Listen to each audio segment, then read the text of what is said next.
सफलता खुशी का कारण नहीं है।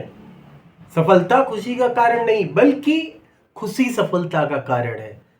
इसी विचार के साथ शुरू करते हैं आज की क्लास। स्वागत करते हैं आपका आपके अपने स्टडी चैनल स्टडी विद अर्पित पर। हम लोगों ने अभी तक फिजिक्स में 3 चैप्टर पूरे कंप्लीट पढ़ चुके हैं। चौथा चैप्टर हम लोग पढ़ रहे हैं और चौथे चैप्टर में भी आज आपको 11वीं क्लास मिलने वाली है। अब तक इससे पहले आपको 10 क्लासेस मिल चुकी हैं, 10 वीडियोस आपको मिल चुके हैं और हर एक वीडियो में एक टॉपिक को आपको डिटेल में समझाया गया है। अगर आप नए हैं तो आप प्लीज़ चैनल को सब्सक्राइब कर लें, आपको डेली वीडियो मिलता रहेगा और कोशिश ये रहेगी कि आप अच्छे से अच्छे मार्क्स गेन करें। शुरू करते हैं आज की क्लास। बहुत ही इंपॉर्टेंट टॉपिक है, इसको देखते हैं हम लोग। कह रहा है कि बाह्य चुंबकीय क्षेत्र में स्थित धारा लूप पर बल युग्म का आघूर्ण का व्यंजक निकालना है। यहाँ पे कह रहा है कि कोई हमारे पास बाहरी चुंबक है क्षेत्र और उसमें धारावाही लूप के लिए हमें बताना है चुंबकीय आघूर्ण। तो देखिए यहाँ पर हम लोग ऐसे मान लेते हैं ये हमारा चुंबकीय क्षेत्र है, ये एक समान चुंबकीय क्षेत्र हमने इस तरह से यहाँ पर मान लिया। ये हमारा क्या है, चुंबकीय क्षेत्र है। ठीक है, ये चुंबकीय क्षेत्र हमारा हो गया और ये चुंबकीय क्षेत्र में हम क्या कर रहे हैं, एक आयताकार कुंडली। ठीक है, एक आयताकार कुंडली। ठीक, एक आयताकार कुंडली मान लेते हैं ऐसे, एक आयताकार कुंडली को लटका देते हैं। एक आयताकार कुंडली हमने यहाँ पर लटका दी। ठीक है, तो ये क्या है, हमारे पास एक चुंबकीय क्षेत्र और उसमें हमने एक आयताकार कुंडली ABCD लटका दी। तो ये A है, ये B है, ये C है और ये D हो गया। तो ABCD एक हमने कुंडली को लटका दिया। जब इस पे हमने लटकाया तो यहाँ पर चुंबकीय क्षेत्र का प्रभाव पड़ेगा और यहाँ पर चुंबकीय क्षेत्र क्या है, वर्क करेगा, क्योंकि हमने क्या किया, एक आयताकार कुंडली को चुंबकीय क्षेत्र में स्वतंत्रता पूर्वक लटका दिया। जब इसको लटकाते हैं और इसमें धारा प्रवाहित करते हैं, इसमें हम लोग I एम्पियर की धारा प्रवाहित करेंगे। क्या प्रवाहित करेंगे, I एम्पियर की धारा हम लोग इसके अंदर प्रवाहित करते हैं कुंडली में। तो ये I एम्पियर की धारा प्रवाहित हो रही है। ठीक है, I एम्पियर की धारा प्रवाहित हो रही है। अब जब इसमें धारा प्रवाहित कर रहे हैं तो यहाँ पर कोई बल कार्य करेगा। तो एक बल हमारा ये कार्य कर रहा है, ये AB पे काम कर रहा है, AB के ऊपर काम कर रहा है क्या, F1 काम कर रहा है। क्या काम कर रहा है, F1 काम कर रहा है। और CD के ऊपर एक काम कर रहा है, F2 काम कर रहा है। ये क्या काम कर रहा है, F2 काम कर रहा है। तो AB पे लगने वाला बल क्या है, कागज के तल के लंबवत ऊपर की ओर है। ठीक है, ऊपर की ओर है। और CD पे कहाँ लग रहा है, नीचे की ओर लगा दिखाई दे रहा है। ये भी क्या है, कागज के तल के लंबवत नीचे की ओर दिखाई दे रहा है। तो AB पे लगने वाला बल, AB पर लगने वाला बल हमने क्या मान लिया, F1। और हमें फॉर्मूला पता है क्या होता है, IBL sin थीटा होता है, IBL sin थीटा। अच्छा, लंबवत लग रहा है इसलिए थीटा की वैल्यू क्या हो जाएगी, 90। तो भाई साइन थीटा की वैल्यू 90 होती है, तो इसलिए साइन 90 की वैल्यू 1 होती है। तो कितना हो जाएगा, F1 = IBL हो जाएगा। और ये क्या लग रहा है, ऊपर की ओर लग रहा है। कहाँ लग रहा है, ऊपर की ओर लग रहा है, ऊपर लग रहा है। और CD पे क्या बल लग रहा है, CD पर लगने वाला बल हमने मान लिया F2 मान लिया। क्या मान लिया, F2। अब F2 की बात करते हैं यहाँ पर, तो ये भी कितना हो जाएगा, IBL हो जाएगा। क्या हो जाएगा, IBL। लेकिन ये क्या कर रहा है, लंबवत ये भी है लेकिन कहाँ, नीचे की ओर है। डायरेक्शन इसका कितना है, नीचे की ओर दिया हुआ है, नीचे की ओर हो गया। अब देखिए AD और BC पर भी दो बल कार्य कर रहे हैं। AC पर F3 काम कर रहा है और BC पर F4 काम कर रहा है। क्या है, F3 और F4 ये जो है काम कर रहे हैं। ठीक है, ये F3 और ये F4 यहाँ पर आपको काम करते हुए दो बल दिखाई दे रहे हैं। ये दोनों बल कैसे हैं, बराबर हैं और क्या है, इनकी क्रिया रेखा भी समान दी रही है। तो ये F3 और F4 क्या है, ये दोनों निरस्त हो जाएंगे। क्यों निरस्त हो जाएंगे, क्योंकि F3 और F4 जो हमारा यहाँ पर है ये बराबर है, विपरीत है और इनकी क्रिया रेखा भी एक ही है। इनकी क्रिया रेखा क्या है, एक ही है। और यहाँ पर F1 और F2 जो है ये बराबर है, विपरीत, लेकिन इनकी क्रिया रेखा एक नहीं है।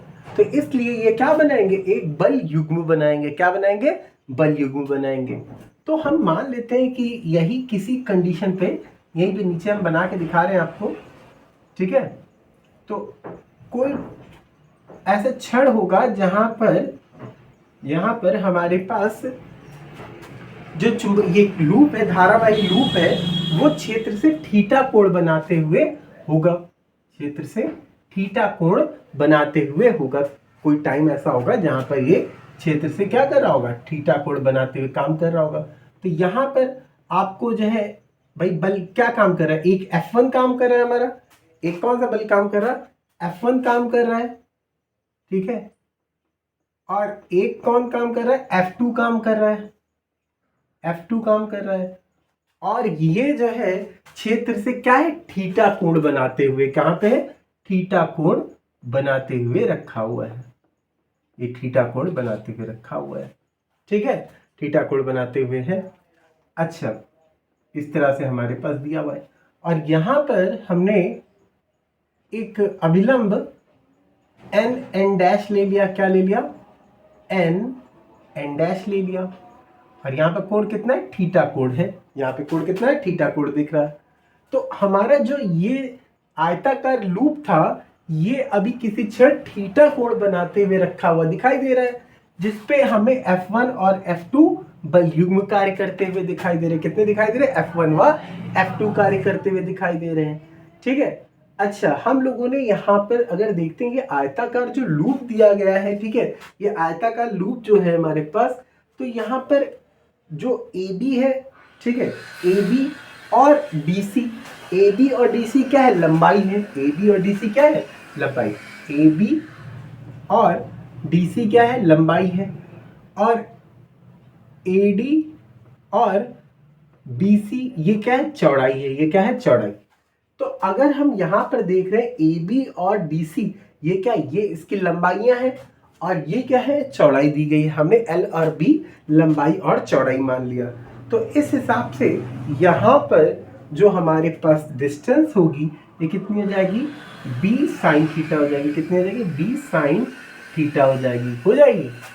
अच्छा, अब यहाँ पर हम लोग बात कर रहे हैं कि बल युग्म की बात कर रहे हैं, बल युग्म का आघूर्ण। तो हमें पता है बल युग्म का आघूर्ण का फॉर्मूला क्या होता है, बल युग्म का आघूर्ण, युग्म आघूर्ण जो होता है इसको टाउ से लिखते हैं। किससे लिखते हैं, टाउ से लिखते हैं। तो टाउ बराबर होता है बल गुणे विस्थापन।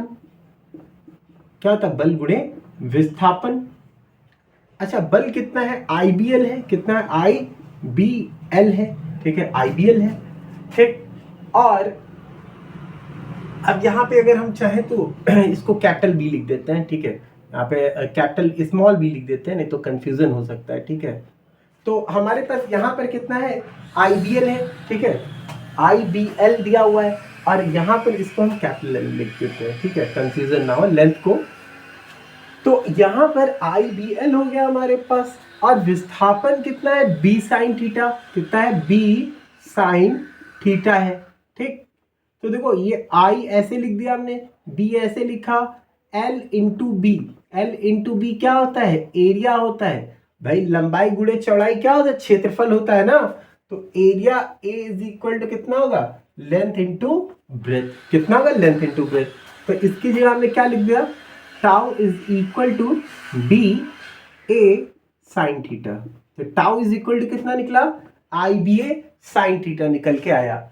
अब मान लेते हैं कि ये जो आयताकार लूप है इसमें फेरों की संख्या n है। अगर मान लेते फेरों की संख्या कितनी है, n, तो क्या निकल के आएगा, तो भाई टाउ इज इक्वल टू हो जाएगा NIAB sin थीटा निकल आएगा। क्या निकल आएगा, NIAB sin थीटा निकल आएगा। और यही हमें ड्राइव करना था। देखिए, अगर फेरों की संख्या n है तो n से हमने क्या कर दिया, गुणा कर दिया यहाँ पर, ठीक है। n से हमने क्या कर दिया, गुणा कर दिया। और हमें एक बात पता है कि जो NIA होता है, NIA ए, ये होता है क्या, इसको m से लिखते हैं, किससे लिखते हैं, m से लिखते हैं। और m क्या होता है, चुंबकीय आघूर्ण होता है। क्या होता है, चुंबकीय आघूर्ण। तो फॉर्मूले को हम इस तरह से भी लिख सकते हैं, tau is equal to mb sine theta लिख सकते हैं, mb साइन थीटा भी लिख सकते हैं। ठीक है, तो फिर से एक बार समझते हैं हम लोग। हमने कहा कि एक चुंबकीय क्षेत्र कोई है जिसमें आयताकार कुंडली ABCD को लटकाया गया है और इसमें I एम्पियर की धारा प्रवाहित की जा रही है। तो इस पे लगने वाला बल F1 और F2 हमारे पास दिया गया। F1 ऊपर लग रहा है, F2 नीचे लग रहा है। और यहाँ पर जो AD और BC पर लगने वाला बल F3 और F4 है, ये बराबर है, विपरीत और समान क्रिया रेखा पर है, इसलिए ये बल युग्म नहीं बनाएंगे। उसके बाद हमने कहा कि किसी समय थीटा एंगल बनाते हुए ये कुंडली कहीं पर होगी, हमारे पास लूप होगा। तो यहाँ पर F1 ऊपर की ओर दिख रहा है, F2 नीचे की ओर दिख रहा है, बस दोनों की क्रिया रेखा समान नहीं है, इसीलिए ये बल युग्म बना रहा है। और यहाँ पर हमें पता है टाउ इज इक्वल टू क्या होता है, बल गुणे विस्थापन। तो बल IBL है और विस्थापन कितना है, b साइन थीटा है हमारे पास। हमने दोनों को गुणे में लिखा, लंबाई गुणे चौड़ाई को क्षेत्रफल कहते हैं, हमने a लिख दिया। और अगर हमारी कुंडली n फेरों की है तो यहाँ पर हमने कैपिटल N से गुणा कर दिया। और आपको ये पता होना चाहिए NIA जो होता है ये क्या होता है, चुंबकीय आघूर्ण होता है, चुंबकीय आघूर्ण होता है। तो इसे चुंबकीय आघूर्ण हमने m लिख दिया। तो tau is equal to mb sine theta हो गया। इस तरीके से ये हम लोगों ने कर लिया। आशा करता हूँ कि वीडियो आपको अच्छा लगा होगा। अच्छा लगा है तो लाइक कर दिए, कमेंट कर दिए, शेयर कर दीजिए। Thank you so much.